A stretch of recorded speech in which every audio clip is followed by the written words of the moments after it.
saya mendorong kalau misalnya kasus-kasus besar ya itu bisa dibuka kembali, kalau perlu itu dilakukan peninjauan kembali. Banyak sekali para pihak yang mendorong supaya kasus-kasus yang melibatkan yang ditangani oleh Verdi Sambo itu untuk dibuka kembali, khususnya KM 50 dan juga pembakaran atau kebakaran di Kejaksaan Agung itu.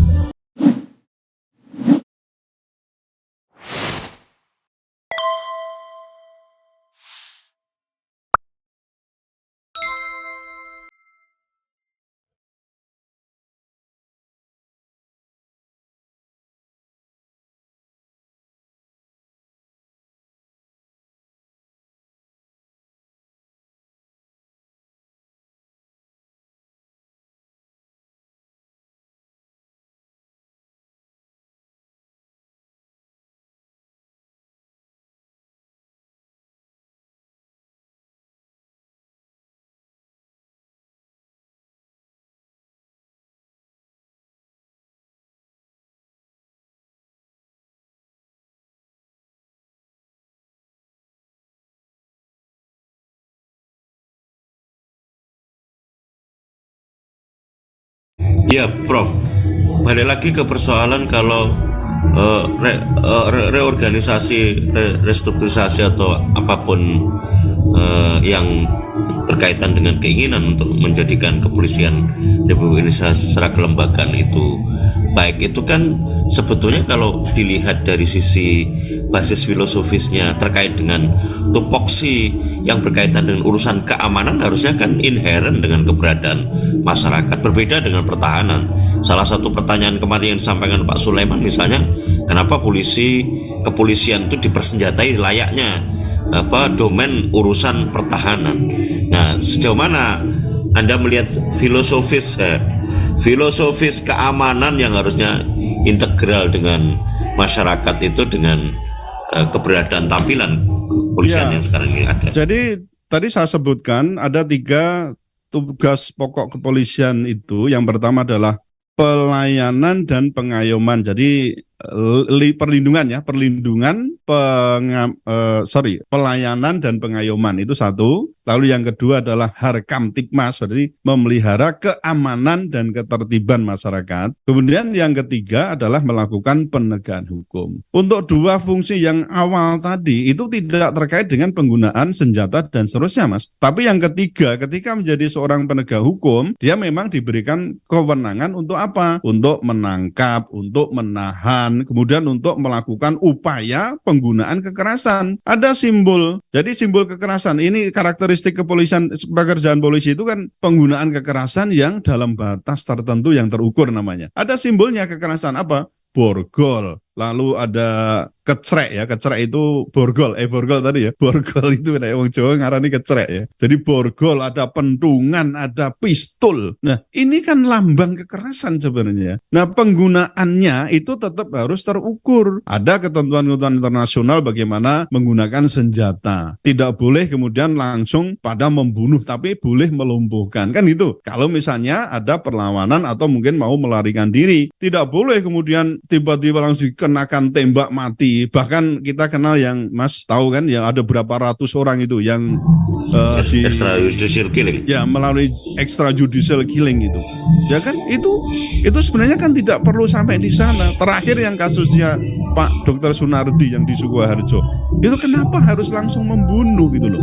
Mestinya kan jelas itu kecuali bersenjata saling ada ya. Senjata itu namanya ada prinsip namanya subsidiaritas. Jadi harus ada keseimbangan lawan gitu. Tapi kalau lawan tidak menggunakan apa-apa atau misalnya dalam jarak jauh menggunakan pedang atau apa, jauh tidak perlu sampai lalu membunuh, tidak, tapi cukup dengan melumpuhkan apa menimba tangannya atau mungkin menimba kaki dan seterusnya itu. Tapi jangan kemudian membunuh. Nah, jadi penggunaan kekerasan itu memang dimungkinkan, tetapi tetap harus terukur. Terukur apa ya? Sesuai dengan ketentuan internasional ada bagaimana menggunakan senjata itu. Tidak bisa main-main dengan senjata yang mestinya hanya dipakai untuk melumpuhkan, tapi ini bukan hanya beberapa kali, tapi sering kali ya digunakan untuk membunuh. Nah, itu yang mestinya bertentangan dengan SOP yang ada. Saya kira dengan terbongkarnya rekayasa kasus terbunuhnya atau pembunuhan Brigadir J Joshua ini sangat memungkinkan dilakukan peninjauan kembali ya terhadap kasus-kasus yang pernah ditangani oleh kepolisian, terutama dalam hal ini yang pernah ditangani oleh Verdi Sambo khususnya. Apakah itu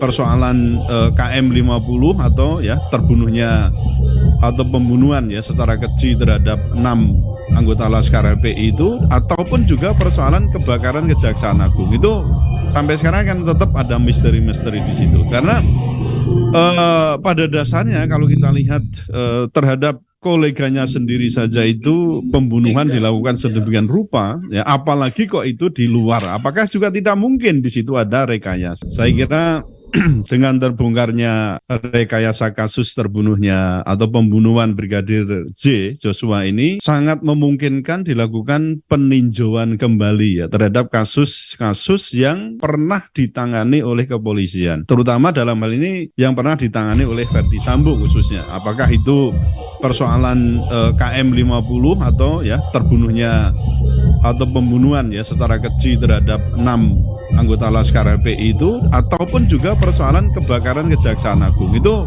sampai sekarang kan tetap ada misteri-misteri di situ. Karena pada dasarnya kalau kita lihat terhadap koleganya sendiri saja itu pembunuhan dilakukan sedemikian rupa, ya apalagi kok itu di luar. Apakah juga tidak mungkin di situ ada rekayasa? Oleh karena itu saya mendorong kalau misalnya kasus-kasus besar ya itu bisa dibuka kembali, kalau perlu itu dilakukan peninjauan kembali. Tapi untuk kasus KM 50 ini kan saya mengetahui bulan Maret yang lalu itu JPU kan baru mengajukan kasasi ya. Sampai sekarang saya belum tahu hasil kasasinya ini Mas Taufik untuk KM 50 ya. Jadi nanti peninjauan kembali itu bisa dilakukan ketika misalnya hasil kasasi sudah diperoleh. Nah, jadi kita juga sambil menunggu ini Mas ini perkembangannya bagaimana, dan saya menyarankan. Saya intercept dulu, Prof. Ya. Persoalan negara kita itu yang bisa mengajukan peninjauan kembali itu jaksa. SPP kita itu orang sudah di pengadilan itu sudah habis haknya, itu masalahnya itu.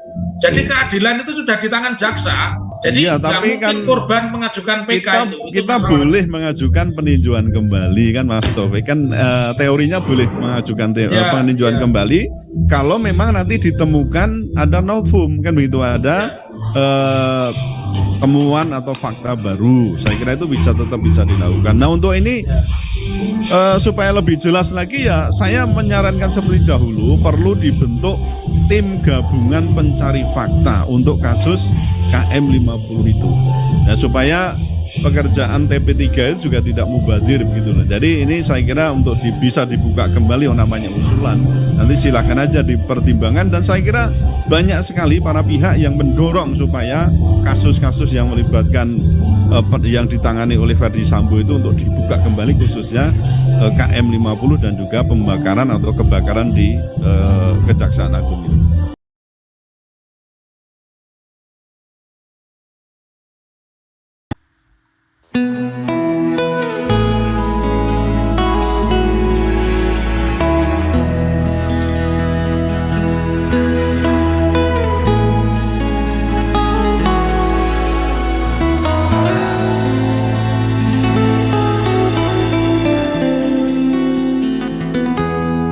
Ketika matahari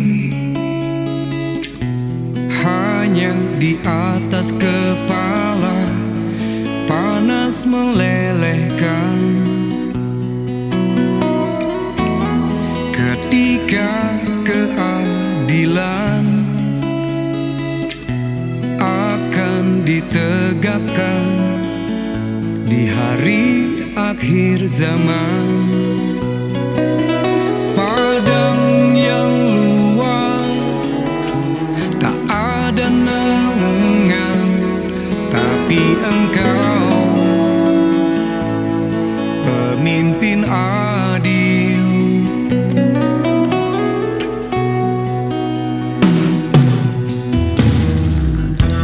Setiap manusia ada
Dari khalifah kau dinaungi, kau dirahmati. Tapi engkau khalifah, dari khalifah kau dinaungi, kau diselamatkan.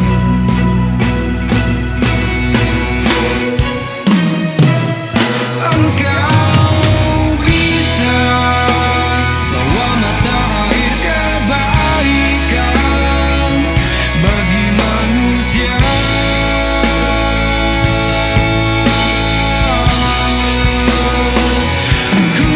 Kuasamu juga bisa menenggelamkan umat manusia.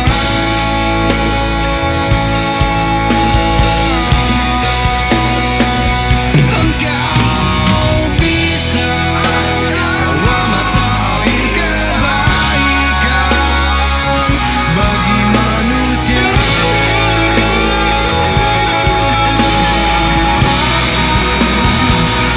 Kuasamu juga bisa menenggelamkan umat manusia.